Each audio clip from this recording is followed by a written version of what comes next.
Okay, let's start. Hi again, everyone.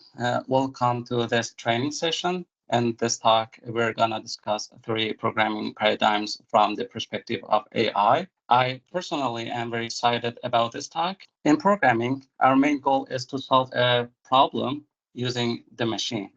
We have three concepts here that I want to talk about them in a little more details: solving, problem, and machine.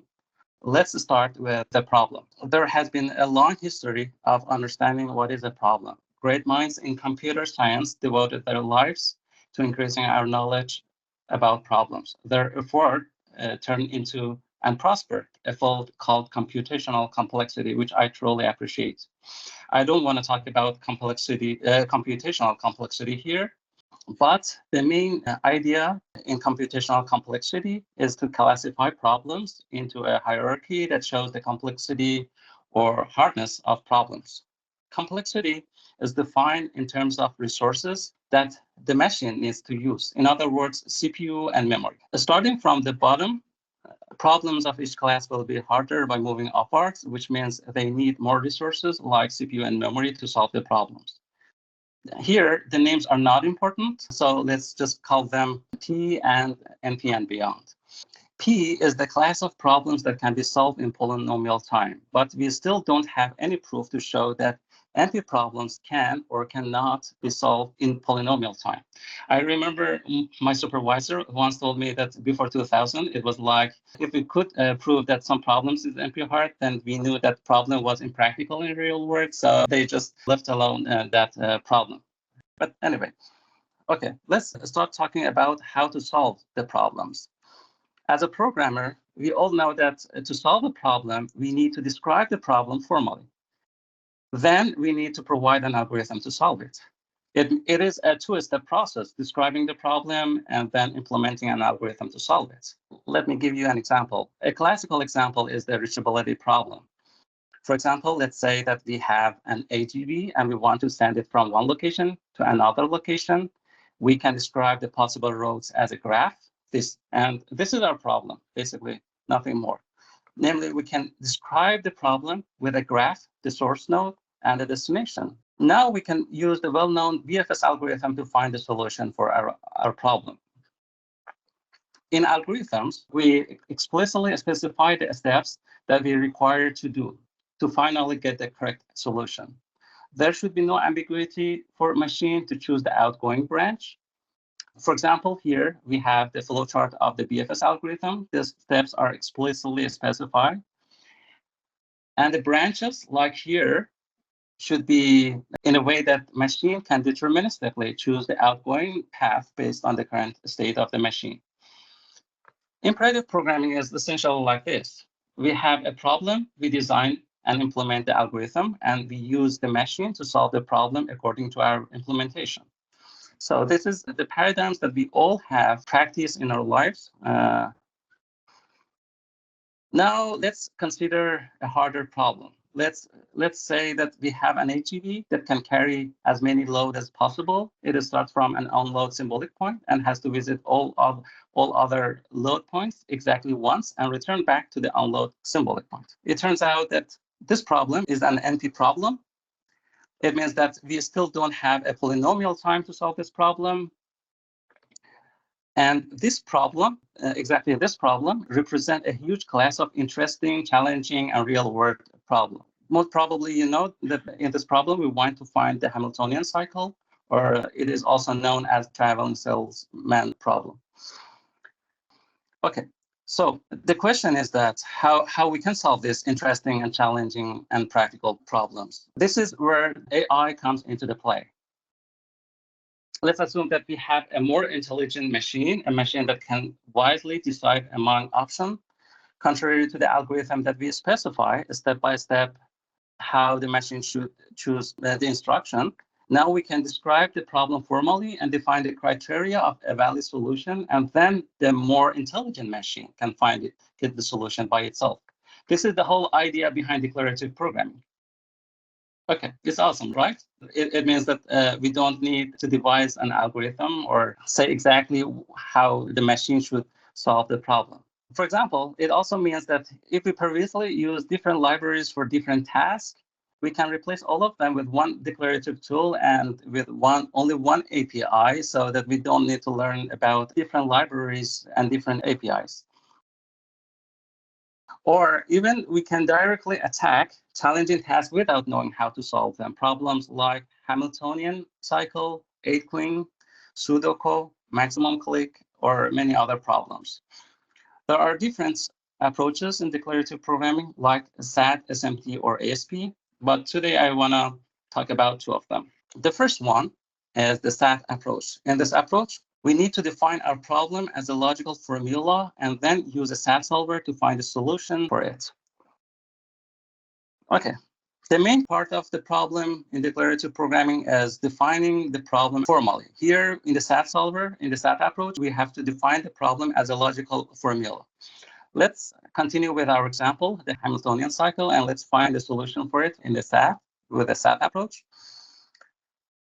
In the invitation email, I promised you to keep the presentation casual and informal, but here to just show you how simply we can solve this problem, I have to use some logical notation. Please don't let these notation fool you. The logic is the language of mind, and this notation should be intuitive for everyone, but might seem peculiar at the first glance. Anyway, let's start with the notation and the concepts that we require to define the problem. We have a graph. The graph has some vertices and some edges. We write edge vi, vj to say that there is an edge between these two vertices. Then we need to find a cycle that is shown in the orange, with the orange. It's just an example. This graph might have other Hamiltonian cycle as well. So we say that edge vi, vj is a part of our Hamiltonian cycle if cycle vi, vj is true. And we say in of vi and out of vi is true if we have found the ingoing and outgoing edge for that node. Now that we have this concept, let's continue to describe our problems in a formal manner. So we say that in Hamiltonian cycle, all nodes should be inside the cycle. It means that for all nodes, we have to have an ingoing and outgoing edge. So this is this part of the formula. The next part is that if you have an outgoing edge for vi, it means that we have a cycle vi, vj for some vertices like vj. It means that we, for example, if we have for this node, if we have a cycle v1, v2, it means that v1 and v2 are a part of the Hamiltonian cycle. And the same is true for in vi, for example, here. If we have v8, v1, then we know that vi is true. Then we have some vj, like v8, that cycle v8, v1 is true. Okay. And cycle means that if you have a cycle, it has to be an edge. For example, we can say that cycle v1, v7 can be true, but there is no edge for this. So that cycle cannot be true. Cycle vi, vj means that there should be an edge for that. And cycle vi, vj means that vi is not in relation with any other vertices like vk in the terms of cycle vi, vk. Probably if you try to find the formula by yourself, you found it much easier than my explanation. For me, this is very simple definition that now we just need to feed this formula to the SAT solver, and the SAT solver then find the solution at the Hamiltonian cycle for yourself. It's easy as a piece of cake, okay? Let's move on. The other approach in declarative programming is AI planning. This is my field of research, and it wouldn't be great if I don't say a few words about it. In the SAT approach, we don't have a concept of time, so everything is in one state, everything is static. However, if we want to capture the concept of time, the dynamics of a system, we need to use some other approach like AI planning. AI planning supports actions that can modify the state. And of course, with the cost of increasing complexity from NP to EXP space, this means that problem will be much more harder to solve in AI planning.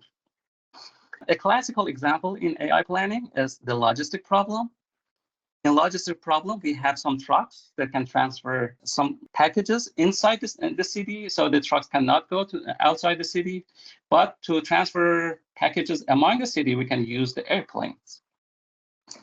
And the goal is to transfer the packages to their destination, like this one to this one and this one to this one. This is a typical example that can be solved by AI planning approach.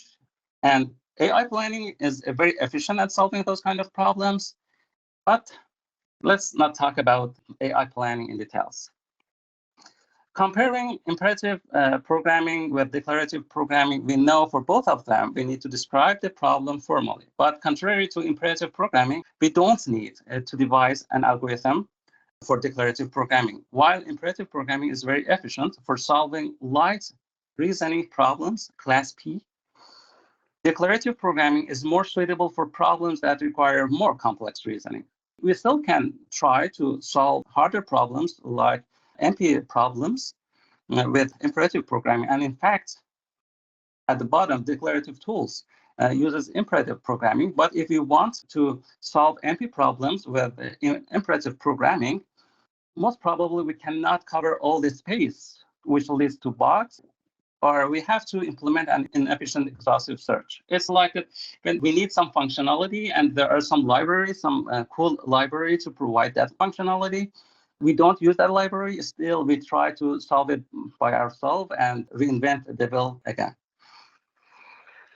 Okay, now let's talk about another exciting programming paradigm, which is end-to-end machine learning. We'll learn that in declarative programming, we don't need an algorithm. However, we still need to define the problem formally. Defining a problem is very complex and in some cases impossible task. Some problems are ineffable. For example, let's consider finding a cat problem. How do you really want to formally describe this problem? Probably we should say, hey, computer, find the cute fairy creature. Well, so some problems, let's say just some problems cannot be described formally. For those problems, we can use another programming paradigms, the end-to-end machine learning approach to solve those problems. In this approach, we need to have a huge data set with lots of examples to show the input and output of our problems. The model can be considered as a black box that can be trained with those examples. And after providing lots of computational resources for the machine learning model to learn those examples in the test time, we can just feed the model with the input and get the desired output. The main ingredient in end-to-end machine learning approach is the data set, and it plays a crucial role in determining the final performance. Last year, before joining Navitec, I did a toy project to control a drone. And it was basically a low-level controller. It means that the output of the program determined only the RPM of the rotors. In the first attempt, I trained the model with a small data set, only with a few hours of training. As you can see, the drone is flying toward the goal, but it couldn't control the drone properly. And it was crashing into the ground very quickly. Then I increased the size of the data set and trained the model for more hours, and it didn't crash anymore.